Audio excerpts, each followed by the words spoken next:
আসসালামু আলাইকুম। সম্মানিত শ্রদ্ধেয় স্যারেরা, প্রিয় বদলি প্রত্যাশী সহযোদ্ধারা, আশা করি সকলেই ভালো আছেন। আপনারা জানেন, দীর্ঘ প্রচেষ্টার পরে বাংলাদেশ শিক্ষক ঐক্য পরিষদের নেতৃত্বে আপনারা শূন্যপদের বদলি পেয়েছেন। কিন্তু বদলির কাজ কতটুকু, কোন পর্যায়ে, কারা বদলির সুযোগ পাবে এবং বদলিটি ষষ্ঠ গণবিজ্ঞপ্তির আগে হবে না ষষ্ঠ গণবিজ্ঞপ্তি আগে হবে না বদলিটি আগে হবে, এ নিয়ে অনেক প্রশ্ন, অনেকে ফোন দিয়েছেন। এরই পরিপ্রেক্ষিতে আমি আজকে এনটিআরসির চেয়ারম্যান মহোদয় এবং এনটিআরসির শিক্ষা বিষয়ক কর্মকর্তা একজন, ওনার সাথে কথা বলেছি। দীর্ঘক্ষণ কথা বলার পরিপ্রেক্ষিতে ওনারা এটাই বলেছেন, আমি বলি ষষ্ঠ গণবিজ্ঞপ্তি। ওনারা বলেছেন, আমরা উত্থাপন করেছি যে বদলিটা যদি আগে দেওয়া হয়, শূন্যপদে বদলিটা যদি আগে কার্যকর করা হয়, যেহেতু আমাদের শূন্যপদে বদলির নীতিমালায় আছে বদলি আগে কার্যকর, পরে গণবিজ্ঞপ্তি, এ বিষয়টা তুলে ধরেছি। কিন্তু এনটিআরসির চেয়ারম্যান মহোদয়ের যুক্তি হলো যে এই যে চাহিদাটা ওনারা শূন্যপদের বদলির চাহিদা নিয়েছেন, এটা শুধু গণবিজ্ঞপ্তির জন্য নিয়েছেন, এটা বদলি বিজ্ঞপ্তির জন্য শূন্যপদের চাহিদা নেননি। আর এটা 2024 সালের চাহিদা নিয়েছেন এবং 2024 সালের চাহিদা নিয়েছেন। আর আপনারা অনেকেই বলেছেন যে 3 বছরের নিয়োগ মূলত এটাই কার্যকর করবেন না। উনি বলেছেন যে প্রায় 1 লক্ষের উপরে কিন্তু শূন্যপদ আছে। 40,000 পদে কোনো প্রার্থীই পাবে না। 40,000 পদে যেমন এই বিষয়গুলো হচ্ছে চারুকরি, চারুকলা, তারপর লাইব্রেরিয়ান, বিভিন্ন এ বিষয়ে কোনো প্রার্থী নাই, এ বিষয়ে ফাঁকা থাকবে 40,000 পদ। 60,000 পদে শিক্ষক নিয়োগ হবে। কিন্তু আমরা দাবি করেছি বা বলেছি যে আগে বদলিটা কার্যকর করলে ওই বদলিকৃত শিক্ষক বদলি হয়ে নতুন স্থানে গেলে সেক্ষেত্রে পদ কমবে না, পদই থাকবে। কিন্তু ওনাদের কথা হচ্ছে, এনটিআরসির চেয়ারম্যান মহোদয় সহ সংশ্লিষ্ট ব্যক্তিবর্গের কথা হচ্ছে যে বয়স হচ্ছে 35, যে যারা বড় গণবিজ্ঞপ্তিতে নিয়োগ হবে এদের বয়স একটা ধরাবাধা আছে 35 বছর। 35 বছরের ভিতরে চাকরি নিতে হবে। আর আগে এই যে চাহিদাটা নিয়েছে, এটা বদলি প্রজ্ঞাপন হওয়ার আগে, এজন্য বদলিটা ওনারা ষষ্ঠ গণবিজ্ঞপ্তি আগে কার্যকর করতে চাচ্ছেন, তারপরে বদলি এটা কার্যকর করার ওদের মোটামুটি সিদ্ধান্ত হয়েছে। এরা চাচ্ছেন এইটি, কারণ বদলির যে সফটওয়্যার জনিত কাজ, এটা বুয়েট কাজ করছে, কাজটা চলমান। আর এই যে ষষ্ঠ গণবিজ্ঞপ্তিটা, এটা জুলাইতে হবে, জুন বা জুলাইতে, জুনের শেষের দিক বা জুলাইতে ষষ্ঠ গণবিজ্ঞপ্তি হওয়ার পরে শূন্যপদে বদলি গণবিজ্ঞপ্তির জন্য শূন্যপদে চাহিদা নেওয়ার পরে বদলি কার্যকর করবে।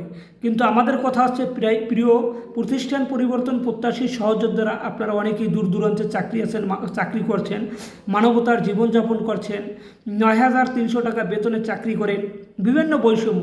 আমরা চাচ্ছি শূন্যপদে আগে বদলি কার্যকর করুক, নীতিমালা অনুসারে বাস্তবায়ন করুক। এর জন্য কি আপনারা এখনও বসে থাকবেন না মাঠে নামবেন? যদি আপনাদের বদলিটা প্রয়োজন হয়, যদি মনে করেন যে না আমাদের বদলিটা প্রয়োজন, বদলি আগে কার্যকর করার, তো অবশ্যই আমরা ঈদের পরে কঠোর কর্মসূচি দিচ্ছি। বদলি প্রত্যাশী সকল সহযোদ্ধাদের আসার অনুরোধ করব। তা না হলে আপনার ষষ্ঠ গণবিজ্ঞপ্তি কার্যকর হবে, ষষ্ঠ গণবিজ্ঞপ্তি দিয়ে দেবে, তখন কিন্তু আঙ্গুল চুষবেন আপনারা, সময় গেলে সাধন হবে না। তাই আমি প্রিয় প্রতিষ্ঠান পরিবর্তন প্রত্যাশী সহযোদ্ধাদের এতটুকু বলতে চাচ্ছি, উনি কিন্তু স্পষ্ট বলে দিয়েছেন যে এটা কোনোভাবে, কারণ 3 থেকে 4 মাস অপেক্ষা করা সম্ভব না। চাকরি প্রার্থী বয়স শেষের পর্যায়ে এবং ওনারা চাকরি প্রার্থী বদলিটা আগে ষষ্ঠ গণবিজ্ঞপ্তি দিবে, কারণ এর চাহিদা নিয়েছে আপনারা 2024 সালে চাহিদা নিয়েছে। দীর্ঘক্ষণ কথার পরে এটাই বলেছে যে 2024 সালে চাহিদা নিয়েছেন, এটা কিন্তু 25 সালে নেয়নি। আমাদের বদলির প্রজ্ঞাপনটা কিন্তু 24 সালে হয়েছে, কিন্তু আমরা নীতিমালা অনুসারে বাস্তবায়ন চাই।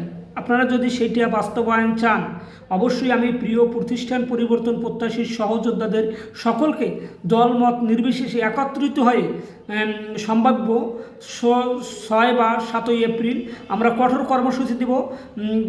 যেমন বদলি দ্রুত কার্যকর করা, ষষ্ঠ গণবিজ্ঞপ্তির আগে বদলি কার্যকর করা এবং কিছু সংশোধনীয় বিষয় 3.16 এবং 1 সেপ্টেম্বর এই বিষয়গুলো, এবং স্বামীর কর্মস্থল, স্বামীর নিজ জেলায় স্ত্রীদের যাওয়ার অগ্রাধিকার, এই বিষয়গুলো নিয়ে কঠোর কর্মসূচি দেব। অবশ্যই আপনারা প্রিয় প্রতিষ্ঠান পরিবর্তন প্রত্যাশী সহযোদ্ধাদের একত্রিত হওয়ার অনুরোধ করছি। আপনারা ঘরে বসে থাকবেন না, যদি বসে থাকেন আপনারা বড় ভুল করবেন। দেখেন, ষষ্ঠ গণবিজ্ঞপ্তি যদি হয়ে যায়, সকল পদ যদি পূরণ হয়ে যায়, তাহলে আপনি বদলি হয়ে যাবেন কোথায়? আর যদি বদলিটা আগে কার্যকর করে, আপনার পদ কিন্তু কমবে না, পদই থাকবে, শূন্য পদ, কিন্তু ওই যে স্থানে যাবে ওই স্থানটা রিপ্লেস করে আবার ওখানে আবার যে পদ আছে ওই পদই থাকবে। এটা যদি ওনারা একটু সদিচ্ছার হয়, সেক্ষেত্রে কিন্তু পারবে। মন্ত্রণালয় পজিটিভ, কিন্তু এনটিআরসির চেয়ারম্যান মহোদয় এবং কর্মকর্তারা কিন্তু বলেছেন আগে বদলি, এই ষষ্ঠ গণবিজ্ঞপ্তি, তারপর আমরা ওই বদলি গণবিজ্ঞপ্তি, শূন্য পদে বদলির জন্য আমরা চাহিদা নেব, চাহিদা নেওয়ার পরে বদলি, কারণ বদলির কাজটা এখনও চলমান সফটওয়্যারে। এই জন্য আমি প্রিয় প্রতিষ্ঠান পরিবর্তন প্রত্যাশী দূর দূরান্তের সহযোদ্ধাদের বিনয়ের সাথে অনুরোধ করব, আপনারা আর বসে থাকবেন না। ষষ্ঠ গণবিজ্ঞপ্তির আগে অবশ্যই বদলি গণবিজ্ঞপ্তি কার্যকর করার জন্য যার যার স্থান থেকে চেষ্টা করার অনুরোধ করছি এবং কর্মসূচিকে সফল করার জন্য অনুরোধ করছি। প্রত্যেকে উক্ত কর্মসূচিকে সফল করবেন। আমরা প্রেস রিলিজ দিয়ে দেব, আপনাদের সকলকে অনুরোধ করব উক্ত কর্মসূচিকে সফল করুন। অবশ্যই আমাদের ষষ্ঠ গণবিজ্ঞপ্তির আগে বদলি গণবিজ্ঞপ্তি কার্যকর করতে হবে। কিন্তু এনটিআরসির চেয়ারম্যান মহোদয় যে কথা বলেছেন, এটা আমাদের জন্য ভালো না। ওনারা চাচ্ছে ষষ্ঠ গণবিজ্ঞপ্তি দিয়ে বদলি গণবিজ্ঞপ্তি কার্যকর করা। আমরা চাচ্ছি নীতিমালা অনুসারে, আমাদের নীতিমালায় স্পষ্ট উল্লেখ আছে বদলি গণবিজ্ঞপ্তি, বদলি কার্যকর করার 3.15-তে উল্লেখ আছে, বদলি কার্যকর করার পরে আপনার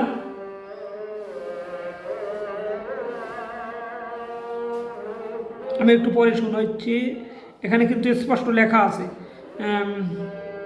3.15 যে ধারাটা, এটা লেখা আছে বদলি কার্যক্রম সম্পন্ন হওয়ার পরে এনটিআরসিএ অবশিষ্ট শূন্য পদে নিয়োগের সুপারিশ চূড়ান্ত করবে। আমরা চাচ্ছি নীতিমালা অনুসারে বদলি কার্যকর করা। তাই প্রিয় প্রতিষ্ঠান পরিবর্তন প্রত্যাশী সহযোদ্ধাদের সকলকে অনুরোধ করব দলমত নির্বিশেষে আমাদের ষষ্ঠ গণবিজ্ঞপ্তির আগে বদলি কার্যকর করার জন্য মাঠে সক্রিয় ভূমিকা রাখতে হবে। অবশ্যই আপনারা আসবেন, এইটি আপনাদের কাছে চাচ্ছি। আমাদের জোরালো ভূমিকা থাকবে শূন্য পদে আগে বদলি কার্যকর করা, তারপর ষষ্ঠ গণবিজ্ঞপ্তি। কারণ বসে থাকলে হবে না। আপনার বাচ্চা যদি ঘুমিয়ে থাকে, ছোট বাচ্চাকে কিন্তু মা দুধ দেয় না, তা আমাদের মাঠে নামতে হবে, এখনই বসে থাকা যাবে না। আপনারা ইতিমধ্যে দেখেছেন ষষ্ঠ গণবিজ্ঞপ্তি প্রার্থী, এদের এখন পর্যন্ত পাশ করতে পারেননি।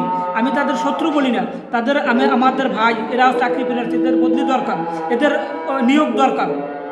এরা আমাদের ভাই, এরা শিক্ষক হবে, এরা কিন্তু মনে করেন বিভিন্ন মন্ত্রণালয় আবেদনপত্র দিয়েছে, আর আপনারা ঘুমিয়ে আছেন, আপনারা ঘরে ঘুমিয়ে বদলি চান। দীর্ঘ 32 বার আন্দোলন করার পরিপ্রেক্ষিতে কিন্তু শূন্য পদে বদলি পেয়েছে। বদলিটি এমনিতে আসে নাই। আপনারা চাচ্ছেন যে বাসায় বসে আপনার বদলি হয়ে যাবে, না, বদলির জন্য মাঠে নামতে হবে। ইতিমধ্যে যারা 18তম ভাইবা দিচ্ছে, এরা কিন্তু মাঠে জোরালোভাবে আবেদনপত্র বা মিনিস্ট্রিতে দিয়েছে। আপনারা যদি এভাবে বসে থাকেন, তাহলে কিন্তু আপনাদের ষষ্ঠ গণবিজ্ঞপ্তি হয়ে যাবে। আমি তাদের বিনয়ের সাথে অনুরোধ করবো, ভাই দেখেন, আপনাদের 2 থেকে 3 মাস যদি একটু ব্যাকডেটে দেয়, সেক্ষেত্রে আপনাদের পদ কমবে না, আপনাদের পদই যে পদ আছে ওই পদই থাকবে।